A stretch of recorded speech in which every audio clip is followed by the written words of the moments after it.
베드로가 입을 열어 말하되, 내가 참으로 하나님은 사람의 외모를 보지 아니하시고 각 나라 중 하나님을 경외하며 의를 행하는 사람은 다 받으시는 줄 깨달았도다.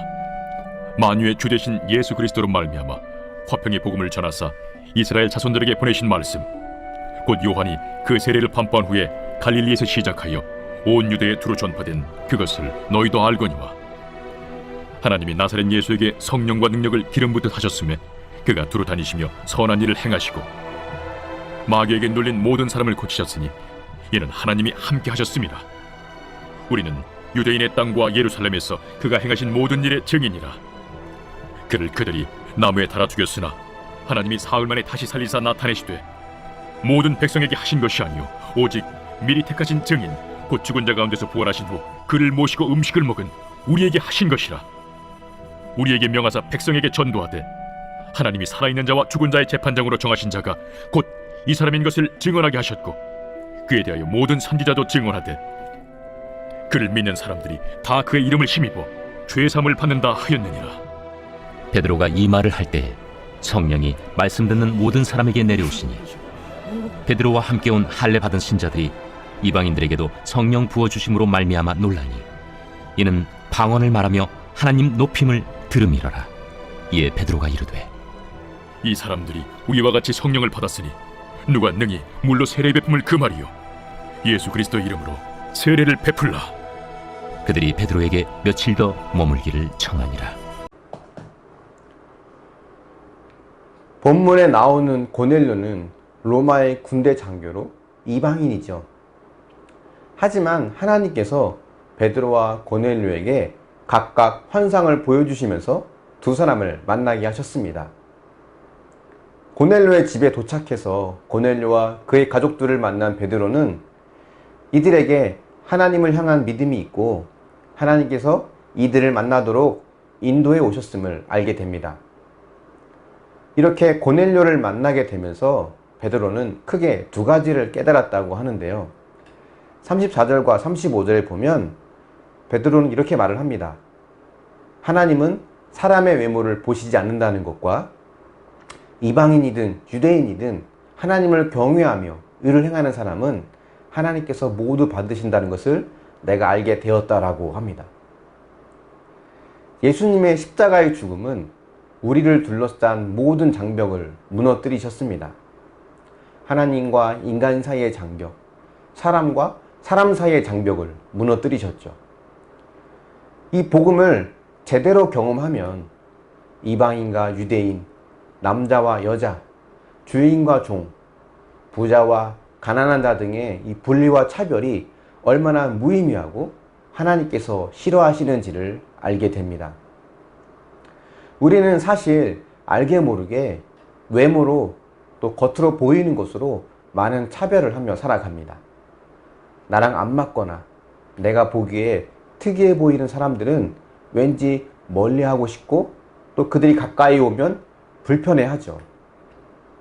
하지만 주님은 생명을 내놓으시면서까지 우리를 둘러싼 모든 장벽을 허물어 주셨습니다. 심지어 하나님은 오늘날 우리가 보기엔 받아들이기 힘든 부분까지 그 장벽을 없애 주셨는데요. 그것은 쉽게 말하면 목회자와 성도의 장벽이라고 할 수 있습니다. 고넬료와 그의 가족들에게 베드로가 복음을 전하자 그들에게 성령이 임하게 됩니다. 베드로와 베드로를 따라온 형제들이 이것을 보고 모두 깜짝 놀라게 됩니다. 이방인들에게도 자신들과 똑같이 성령이 임하는 것을 보고는 그들이 주저하지 않고 그들에게 물 세례를 베풀게 됩니다.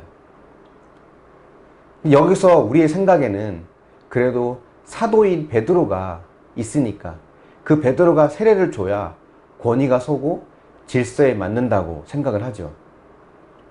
하지만 베드로는 자신이 세례를 주지 않고 함께 온 형제들에게 세례를 주라고 합니다. 그러니까 오늘날로 표현하면 담임 목사가 있는데 담임 목사가 아닌 담임 목사와 함께 온 성도들이 새 가족에게 세례를 주는 것이죠. 이처럼 하나님 앞에 우리는 모두 다 평등하고 차별이 없는 존재라는 것을 알아야 합니다. 사도 베드로 안에 계신 성령님이나 형제들 안에 계신 성령님이나 동일한 분입니다. 우리는 이것을 기억하면 좋겠습니다. 우리는 내세울 만한 조건이 있든 없든 그것과 상관없이 100% 죄인이라는 겁니다. 그 하나님 앞에 어떤 외모나 조건, 자격을 내세운다고 한들 그것이 하나님께 특별한 사랑을 받게 하는 것은 아닙니다. 그래서 우리는 누구에게도 손을 내밀 수 있고 환영할 수 있는 거죠.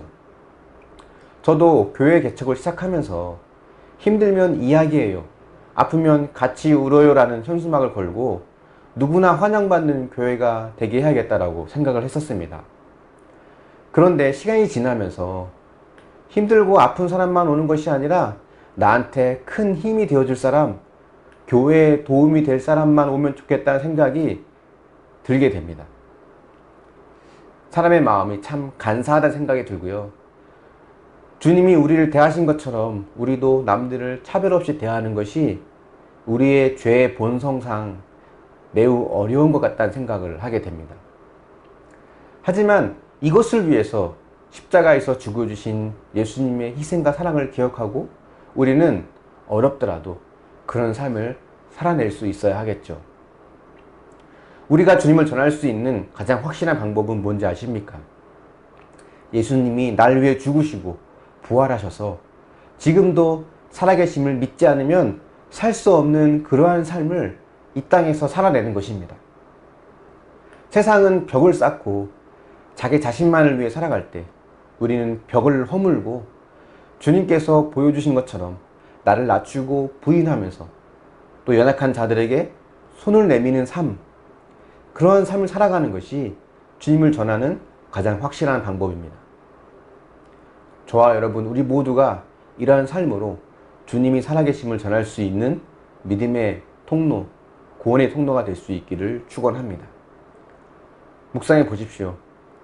내가 보기엔 답답하고 한심해 보이는 가족이나 친지, 동료, 공동체 식구가 있습니까?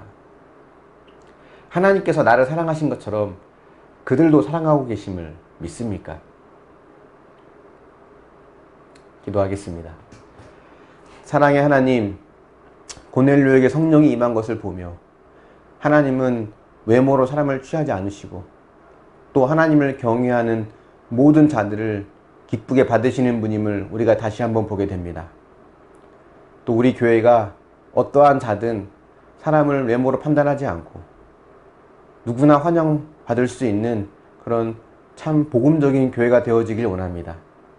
또한 우리도 가정 가운데서 또 직장과의 관계 속에서 이웃과의 관계 속에서 세상과는 다른 가치관으로 나를 부인하며 나를 낮추고 또 나라와 다른 자, 연약한 자들에게 손을 내밀 수 있는 그런 믿음의 삶을 살 수 있도록 도우시고 인도하여 주시옵소서. 말로만 믿는다고 고백하고 입술로만 주님을 전하는 것이 아니라 주님을 믿지 않으면, 주님의 살아계심을 알지 못하면 도저히 살 수 없는 그런 믿음의 삶을 살게 하여 주셔서 우리를 통해 또 다른 자들이 더욱더 주님을 알아가는 놀라운 열매가 있도록 도우시고 인도하여 주시옵소서. 감사드리며 예수님의 이름으로 기도합니다. 아멘.